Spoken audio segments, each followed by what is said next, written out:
could not wait. You talk about somebody that lost their mind because all they showed, they started off the trailer with "Come here." Mortal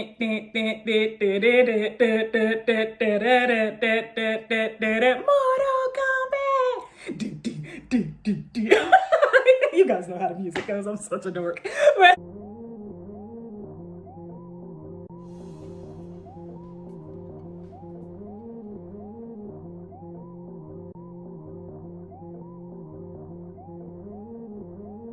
hello friends, Angel with Unbasic Black here, and today we are talking about movie remakes.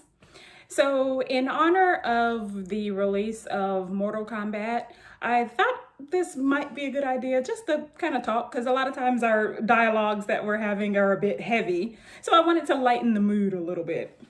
It's Friday, we're rolling into the weekend. So let's talk about some movie remakes that were actually either better or worse than the original. One that I did not know was a remake was You've Got Mail. A lot of people harp on that movie, and they don't really have very good reviews for it, but I actually enjoyed You've Got Mail quite a bit. Tom Hanks is in his natural element in a movie like that. And he he stars opposite Meg Ryan, and they have this internet relationship in which they have to which they learn, Tom Hanks's character learns that the person that he has fallen in love with or that he likes is actually Meg Ryan. And of course they get up to a few shenanigans, but overall I thought this movie, it was a nice, clean, decent movie. I don't know why it gets so much flack, but I thought it was cute. I thought it was very, very cute. Anyone who has ever had pen pals that they've corresponded with over the internet for an extended period of time and have never met, I think would get this movie a lot more than someone who has never engaged in that way. Maybe they just don't get it. Maybe that's why. I don't know. But for a person like myself, I've had international pen pals for as long as I can remember. And I could totally see this happening. You know what I mean? I could totally see this happening. So I just thought it was an adorable, cute movie and actually a remake. So that's the first one. The next one is The Fly. The Fly came out back in either the late 80s or early 90s, something like that. I'll have to put it somewhere. Somewhere. And what made The Fly so much more interesting in the remake is the special effects. You know, special effects by that time had come a long way, even more so now, but had come a long way.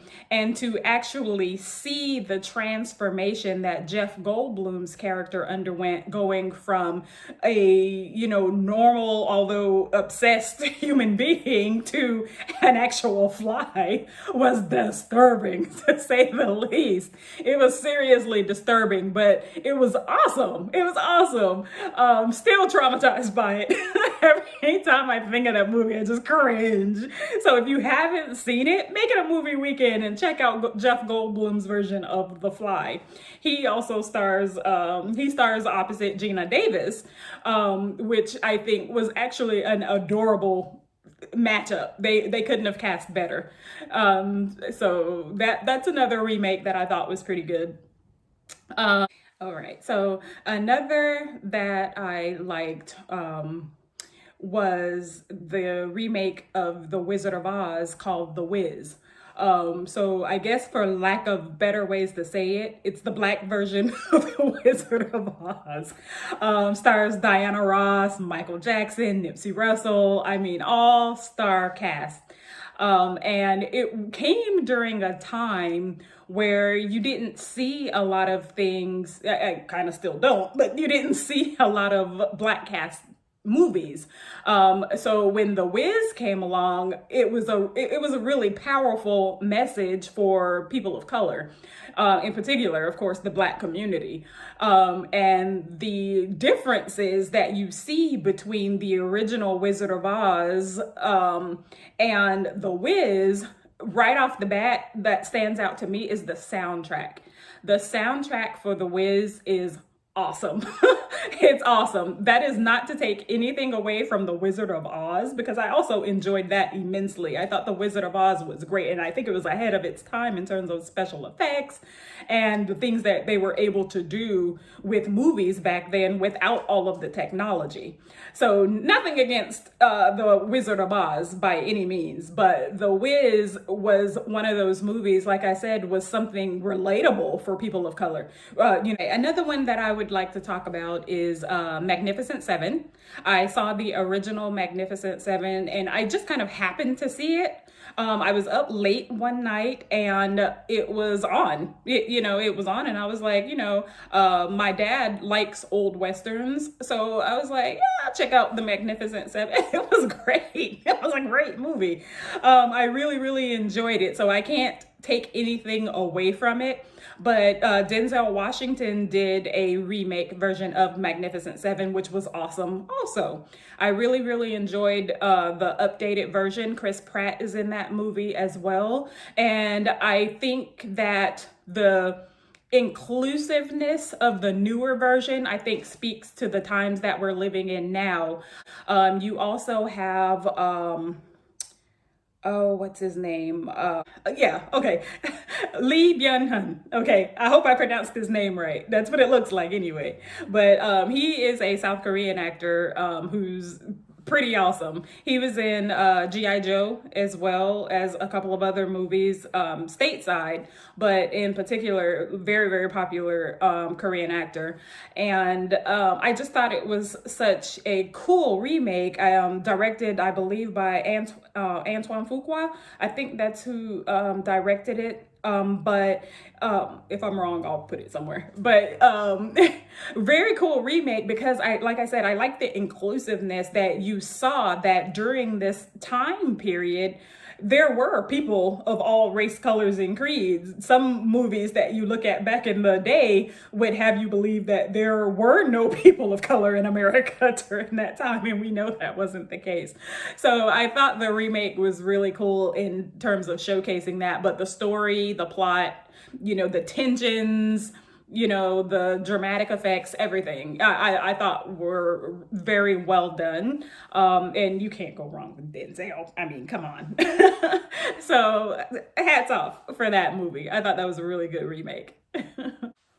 All right. So, and there are so many, so I really could go on and on. Another one is Dracula, Bram Stoker's Dracula. That's actually one of my favorite all-time Dracula movies, starring Anthony Hopkins, Keanu Reeves, Winona Ryder, Gary Oldman, just a great cast of people. And like I said, it's one of my all-time favorites. Now, the original Dracula, even though it was kind of low budget and cheesy, it was just so freaking creepy that it had no choice but to be awesome, because it was just so creepy.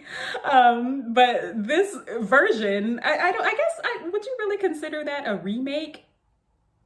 Or just a different version of Dracula?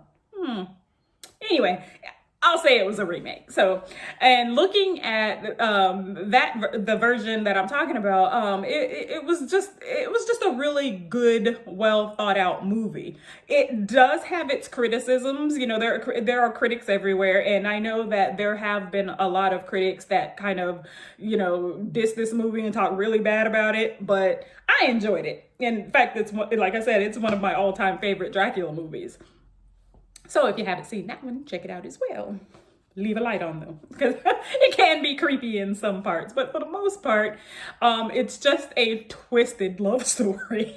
It's a really twisted love story, and I think that aspect of it is what I loved the most. I love that transcended space and time, you know, and what this individual was willing to do to himself for that almost obsessive love, you know? So check it out if you haven't seen it, but good stuff. That was one of a really good remake. And the whole point of me doing this video was to talk about Mortal Kombat. So, on to Mortal Kombat. So let me start with the original Mortal Kombat.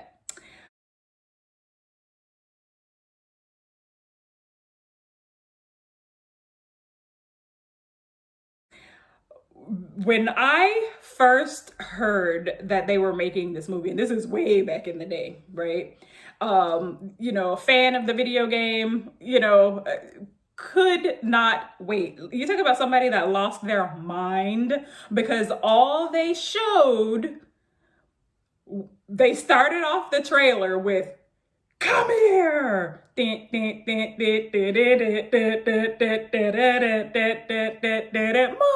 Kombat. You guys know how the music goes. I'm such a dork. But anyway, when it started out like that, oh, I lost my mind. I was like, they're making it. They're making it, you know. And then all these years later, and very similar thing. I was like, is that they're doing another Mortal Kombat, you know? And since then they've done a lot. Don't get me wrong, they've done like anime versions. They've done like well, not really anime, what would you call it, that it's that like animation but real. They kind of look real but they're animated. I don't know what that's called. I'll have to look it up. I'll put it somewhere, but whatever that's called, they've done a lot of those movies, very similar to like Clone Wars and things like that. But seeing that they were doing a remake, like, so they started at the beginning again, you know, because they had like 1, 2, 3 movies from the original Mortal Kombat movie. They had 3 sequels to, they had 2 sequels to that. So part 1, 2, and 3. The first one I thought was awesome. The second one, not so much. And then the third one was like, what are you guys doing? And then, like I said, they've had like a string of things in between there. So it's not like we've been without Mortal Kombat, but to see another version and oh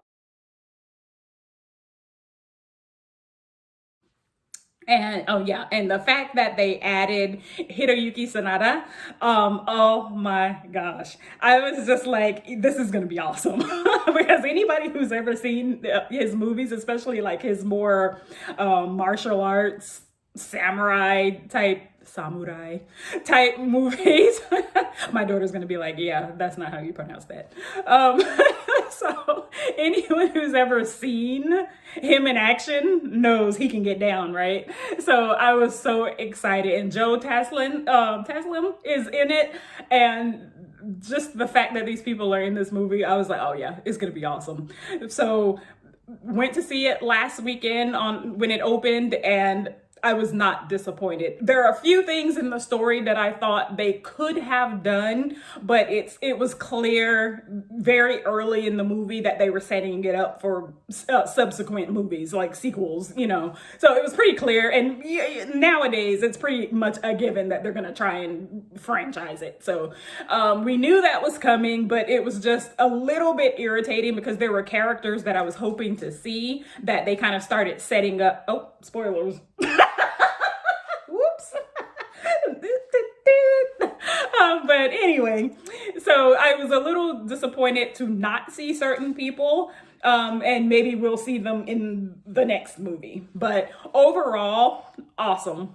Few holes in the story, like I said, but overall, for a remake, a reboot, like, you know, from the string of reboots we get nowadays, I thought this was an awesome one. I was not disappointed, and the special effects that they have compared to back then is just an amazing testament to what they were able to accomplish back then. Because the special effects back then, and you look at the special effects now, and it's like, it was awesome back then. It was really awesome. And then you look at the technology and special effects that they have now, and you're like, oh, even more awesome. So good stuff. So if you have, like I said, make it a movie weekend, go and check out Mortal Kombat, because it will not disappoint. It will not disappoint.